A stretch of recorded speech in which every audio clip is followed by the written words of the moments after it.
you want it. That tells us it's 3 if you want it. As much, I think it's a richer mixture, more fuel, less air, more horsepower. You can still get to the end of the race, and that'll give you a bit more of a margin over your teammate Juan Montoya.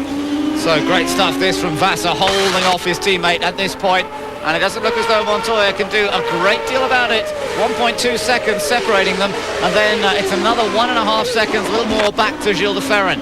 De Ferran running the same sort of pace as these two, but certainly no quicker, which, as I say, surprises me a little bit after his has popped up into 8th place. Yeah, he's just past Tony Kanaan, and Kanaan's car has been sounding pretty rough the last few laps. The Mercedes-Benz engine in that car sounds like he's got a bit of a problem, but he is still going in 9th place. There he is, Tony Kanaan, but he's under pressure now from Oriol Servia, and if Tony has a problem, I don't think it's going to be much longer before the Spaniard gets through.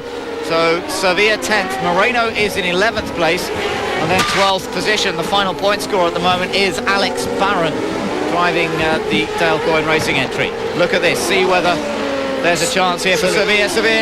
He has a little flick down the inside into turn 1. It sounds horrible, this Kanaan's car. I think it's, I would say, almost certainly a header problem, exhaust header problem. They're causing an exhaust leak, and that, of course, will lose you turbocharger pressure, because that leak, instead of the air, instead of going through the being pumped through the turbocharger and back into the engine, is leaking out through that exhaust. It's costing him valuable horsepower. Less than 10 laps to go now, as Julian Robertson, Jimmy Vassar's engineer on the left there, the British engineer of Jimmy Vassar. He's had a bit of a lean time in terms of getting a win for a long time, but he must be excited to see his man doing so well this afternoon. And just 9 laps to go as they cross the line. Jimmy Vassar with a 1.8 second lead over Juan Montoya. Talk so far. And Jimmy Vassar would make it winner number 10. That would be pretty impressive in a very, very competitive season of champ. And although De Ferran will add a little few points on Tracy, I suppose that's all that matters to him. Tracy is pretty close in the championship. Once he stays ahead of him, that's what counts. That's right, but certainly good points for Paul Tracy this weekend. Meanwhile, just let me tell you that Oriol Servia did get past Tony Kanaan on the championship would look. And 19 points separated 6 cars coming into this race initially. It would only separate 2 cars after the race if they finish where they are now. As you can see, Tracy would be 19 behind, Moreno a little further back than that, and it would give De Ferran that little bit of margin as they head off towards Surface Paradise, which is a track that Gilles has regularly gone well on in the past. But it's still another race after the $1 million prize for the winner of that final race as well, so there could be a huge amount at stake in the final race at the end of around these twists and turns here between the concrete walls. Comes down into turn 7 there, second gear onto the concrete there, change of surface there, very slippery through here, down into turn 8, back onto the asphalt for a little while at least, and behind those 2 target cars. This is the 3rd place car to challenge the 2 target cars. He's elected not to and just settle for 14 points for 3rd place, plus he already has dialed in, and all weekend it's been like that. It just seems to suit in this place, and they've given him a car that he can really work with. He out-qualified Montoya.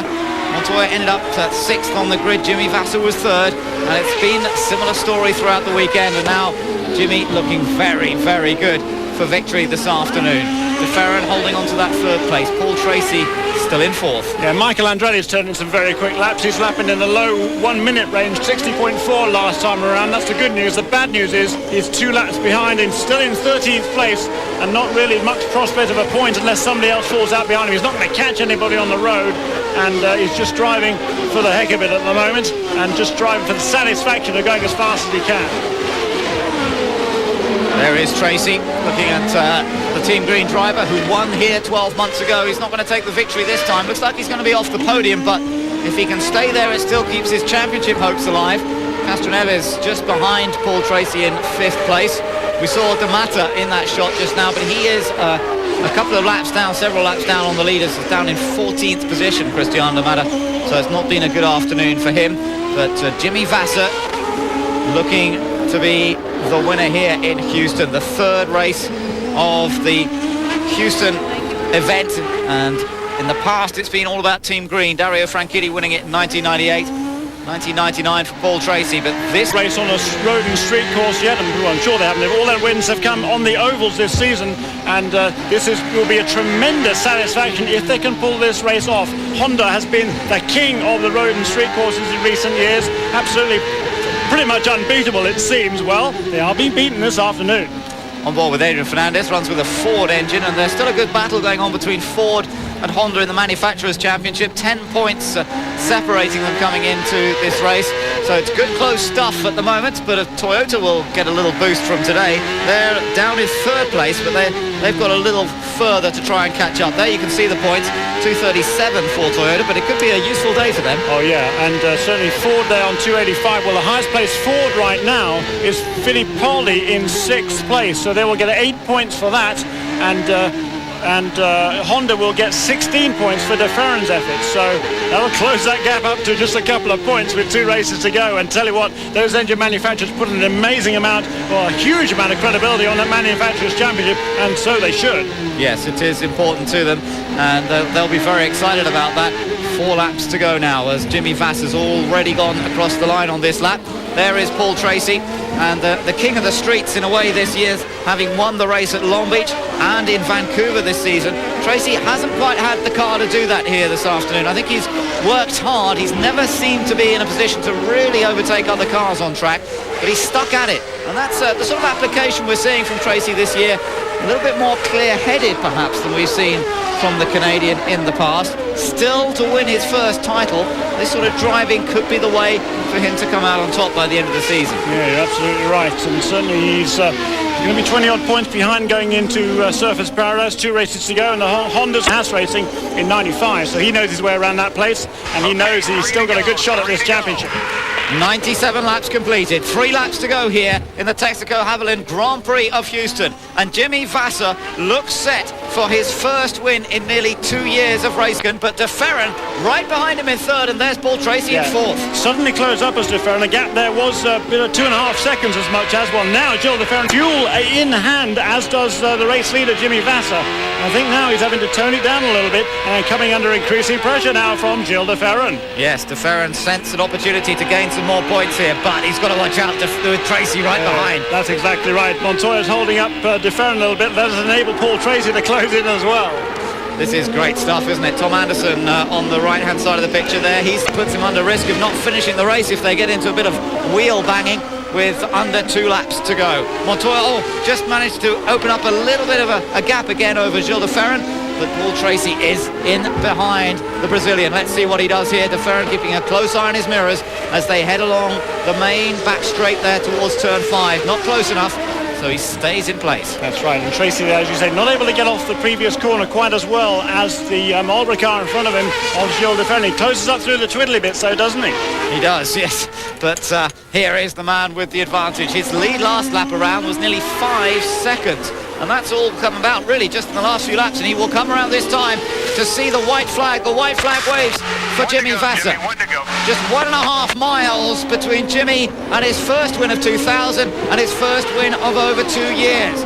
Great performance from him all afternoon. He has not put a wheel wrong. He crashed his car in qualifying yesterday. The team did an amazing job to get him out in the spare car, and he qualified in 3rd position. And now Jimmy repaying them to the full as he comes through to what looks like victory. Yeah, brilliant drive by Jimmy Vasser, and this battle going on behind him. They're coming off the corner behind. They're coming onto the main straight there. We can see Montoya still ahead of Gilles De Ferran and Paul Tracy, and here they are. There's a good 4 or 5 car lengths between them, and not close enough for anybody to make a challenge. No, I think De Ferran keeping a close eye on what Tracy's up to, and fairly determined not to leave a gap that he might consider going for. Montoya protecting his position as well.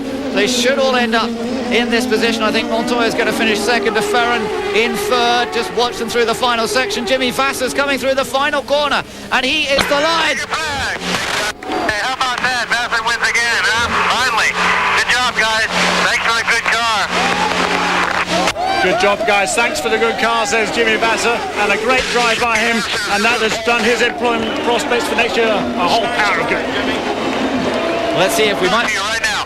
We're hearing from Jimmy in the car now. Jimmy Vasser, this is Paul Page. Congratulations. Congratulations. It takes a lot of time. It feels great to win. I got to tell you, those last few laps, I was thinking how happy my friend Zanardi is in Italy commentating for this race, seeing me win. I tell you what, it's been a long time. It feels in the points, 19 points separating those two, and it does mean what a great championship we've got as we go to Australia in 2 weeks' time to Surfers Paradise. Yeah, that's right, and certainly all to play for here. A lot still at stake. De Ferran a handy lead, but it's not over yet, Ben. It's not. There's plenty of work to be done on the streets in Surfers Paradise and also in Fontana, the final race of the year, which will be on the Super Speedway in California. A very high speed and particularly unpredictable race where reliability can be one of the major factors. The crowd this afternoon has enjoyed a real treat, though, to see Jimmy Vasser come through to take his first win in over 2 years, and the Target team is just over the moon. Montoya, a great second place. He didn't quite have the car today to beat his teammate, but he still did extremely well to bring it home in second, and De Ferran bringing home the points in third position this afternoon. It's good news for Team Penske, there's no doubt about that. Due to round 7 of the British Motocross Championship being cancelled, we instead bring you Indy Lights action from Monterey, California.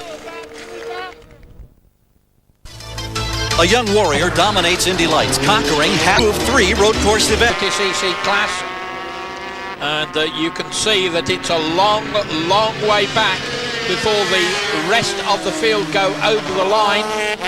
6th and 7th, Anthony West and Waldman, they're fairly close together, but they're a long way back. The front 5 have dominated this race, the front 4 I should say.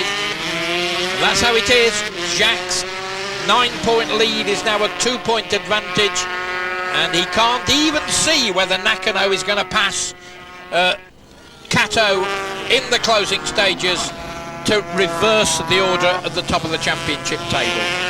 All he can do is read off his pit board there, Chris, and it certainly it'd be a bitter pill to swallow if he comes round and he certainly sees that Nakano's gone to the front. Absolutely. There's Olivier Jacques, 4th in this race.